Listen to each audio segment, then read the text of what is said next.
La sinfonía es, sustancialmente, un género musical ligado a la cultura germánica, lo que favoreció que el escenario sinfónico, desde Haydn hasta Brahms, estuviese dominado por autores alemanes o austríacos, haciendo difícil a los músicos de otros países encontrar un lenguaje independiente, limitándose a reproducir con mejor o peor fortuna el modelo clasicista ampliado por los románticos conservadores como Schubert, Schumann o Mendelssohn, que era asumido en toda Europa como el ideal sinfónico absoluto e indiscutible. Tal sucede con autores periféricos como el danés Niels Gade, que prolonga el estilo mendelssohniano en sus 8 sinfonías, del sueco Franz Berwald con 4, o de los rusos como Rimsky-Korsakov, autor de 3, Glazunov de 8, o Tchaikovsky, creador de 6, la última de las cuales finaliza anticipándose a Mahler con un inesperado adagio.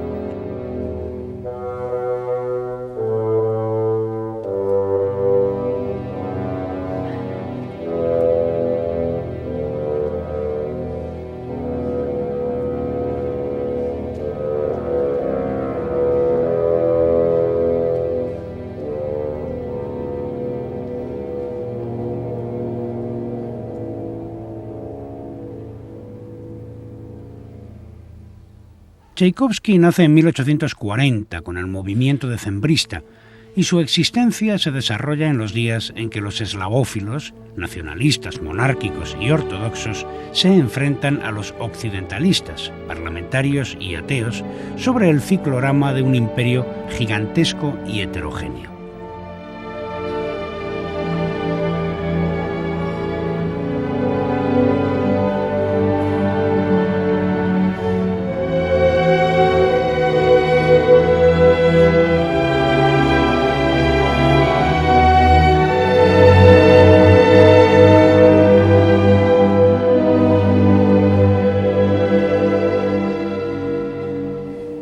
Persona de gran cultura, viajero, cosmopolita, Tchaikovsky desarrolló una técnica muy superior a la media de su país, siendo el primero en introducir en Rusia un verdadero sentido profesional de la composición, a diferencia del diletantismo de los autores del llamado Grupo de los Cinco, con quienes frecuentemente suele contraponerse. Tchaikovsky se mantuvo siempre fiel a una concepción áulica del lenguaje que consideraba irrenunciable. De ahí su adhesión a los grandes modelos de la música centroeuropea que a sus ojos asumían el valor intemporal e indiscutible de los clásicos.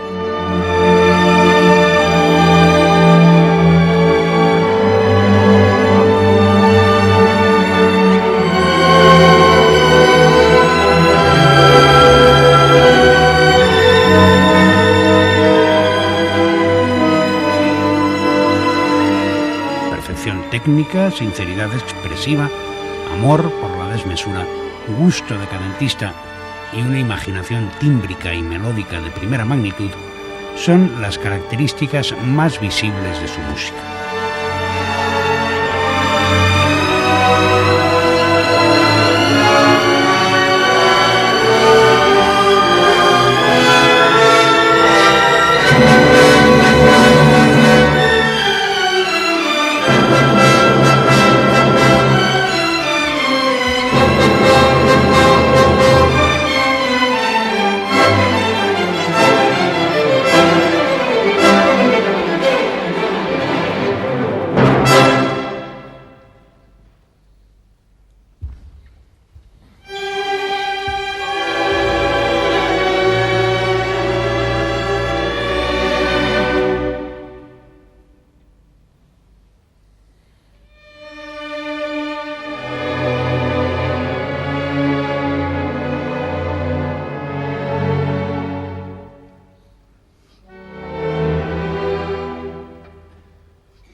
La estética nacionalista más radical rechazó la forma sinfónica como un signo de colonialismo, como sucedió con músicos como Mussorgsky, cuya preocupación fue la ópera vernácula, o Bedřich Smetana, que tampoco escribió sinfonías, sino magníficos poemas sinfónicos descriptivos del paisaje bohemio. Músico más moderado, el checo Antonín Dvořák hizo uso abundante de ritmos, de danzas y melodías folclóricas en varias de sus 9 sinfonías de estructura clásica, mientras otros autores, como el moravo Leos Janáček, celebraría la independencia de Checoslovaquia con una composición a la que denominó Sinfonietta, que incluye una luminosa fanfarria de 7 trompetas. Del mismo modo, la independencia de Finlandia se corresponde con la escritura, revisión y estreno de la Quinta Sinfonía de Jan Sibelius, cuya segunda sinfonía ya había sido saludada en 1901 como un acto político de propaganda antirrusa.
Con el cambio de siglo, el sinfonismo comenzó a surcar rumbos divergentes. Ciertos autores, como el ruso Alexander Scriabin, el polaco Karol Szymanowski o el danés Carl Nielsen y el propio Sibelius en sus últimas obras, tendieron a integrar los distintos movimientos que definen la forma en un bloque orquestal único, en que los diferentes materiales se desarrollan conjuntamente.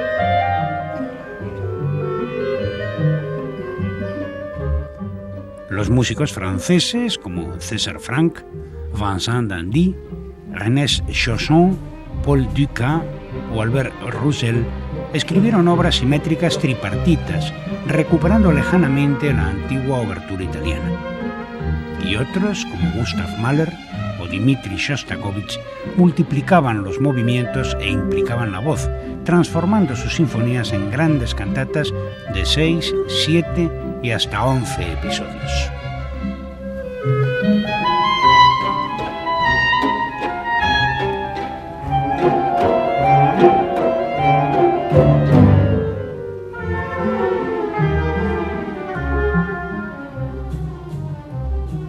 Especialmente significativa de ese periodo, la obra de Gustav Mahler está atravesada por la voluntad de fusión entre géneros dispares y formas heterogéneas, como la canción orquestal, la cantata, el poema sinfónico y la sinfonía en sentido estricto.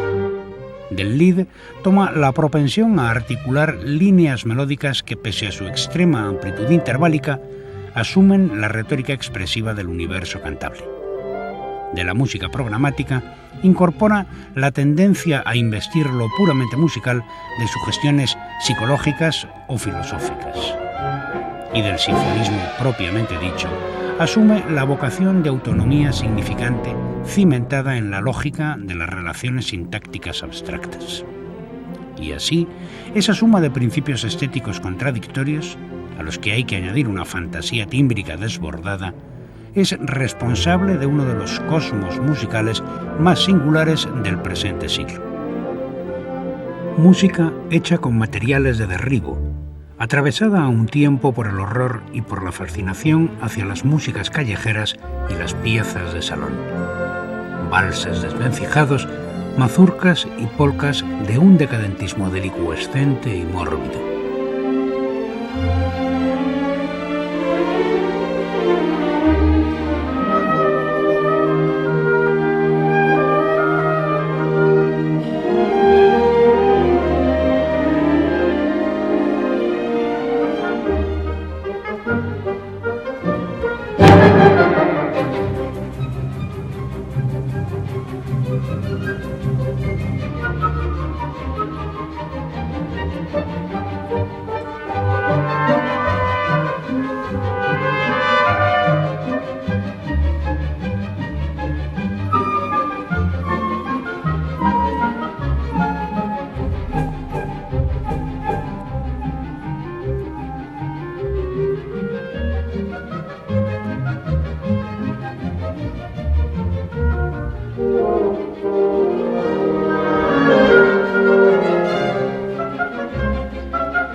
En Estados Unidos, la aparición de un sinfonismo de raíces autóctonas y procedimientos discursivos propios fue invención aislada de un visionario, Charles Ives, un rico empresario de seguros de vida que cultivaba la composición privadamente.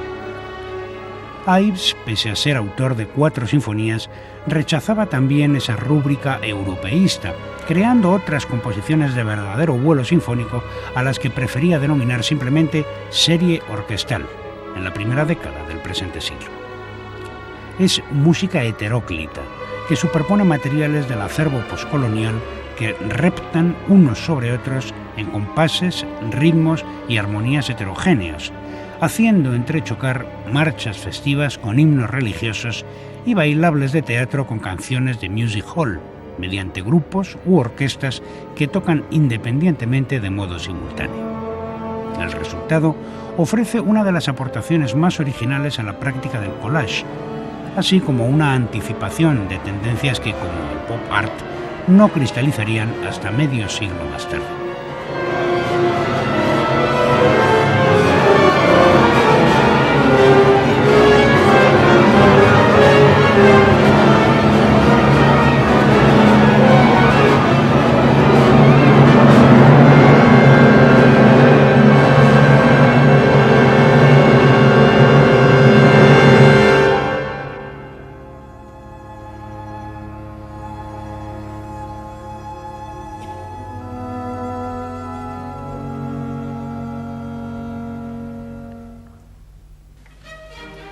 Articulación básica del modo institucional de escritura para orquesta durante casi 2 siglos, la sinfonía es hoy una forma en liquidación, cuyo cultivo entre los compositores actuales es más bien un tipo de reflexión, discusión o paráfrasis sobre la arquitectura sonora que una directriz compositiva concreta.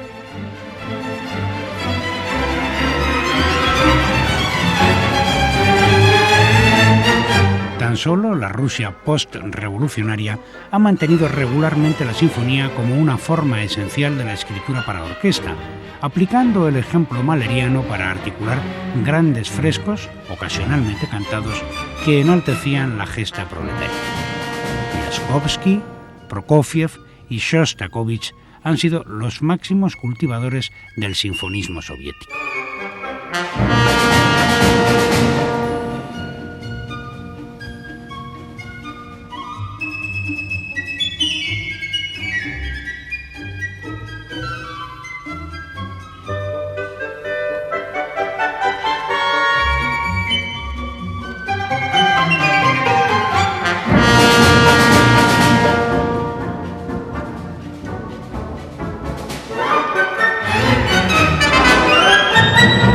Nacido en Leningrado en 1906 y muerto en Moscú en 1975, Dmitri Shostakovich, comunista convencido y artista de honradez a toda prueba, fue un músico de temperamento lírico al que un inesquivable deber político obligó a convertirse en la figura épica del realismo socialista.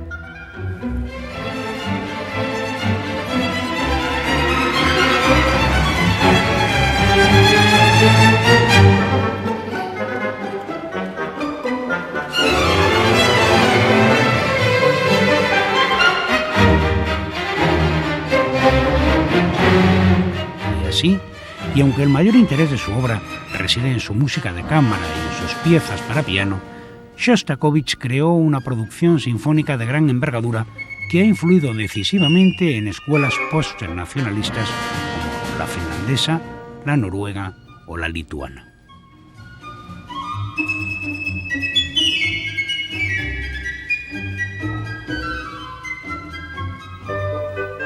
Su novena sinfonía fue escrita en agosto de 1945. Es una composición desvergonzada y sarcástica, enfrentada a la idea oficial de celebrar el fin de la guerra con una obra programática, monumental y apoteósica. Música que reivindica el cabaret, el circo, el impudor de las charangas callejeras, en la que el ciudadano Shostakovich, tras la derrota del nazismo, reconquista la acidez de su estilo sinfónico juvenil, la irreverente alegría de su ópera La nariz y, por encima de toda conveniencia, la ofrece gozosamente a la contemplación de la historia.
La referencia crítica al objeto estético preexistente y la reelaboración del pasado inmediato desde una nueva valoración política es una de las constantes del arte actual que también se manifiesta en la música.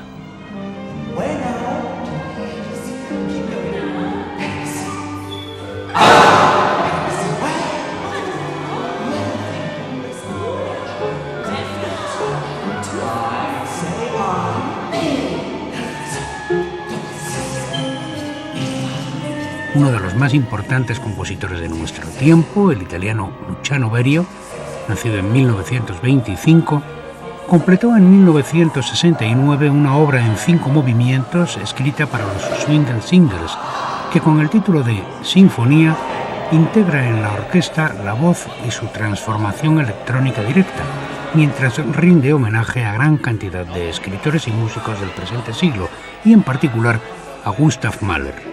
El scherzo, de cuya segunda sinfonía, actúa como urdimbre sobre la que se trama una deslumbrante pirueta polifónica y politextual, cuya visión no es menos atrayente que su música.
El tiempo gira sobre sí mismo.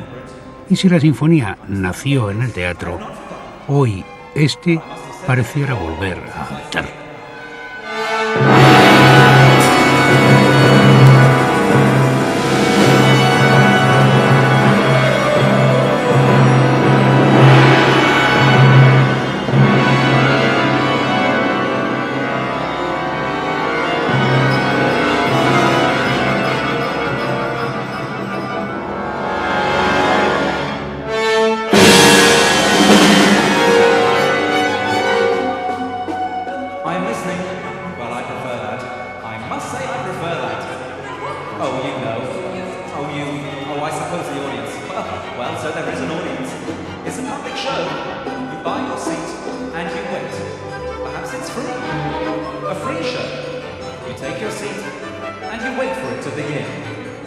Or perhaps it's compulsory, a compulsory show.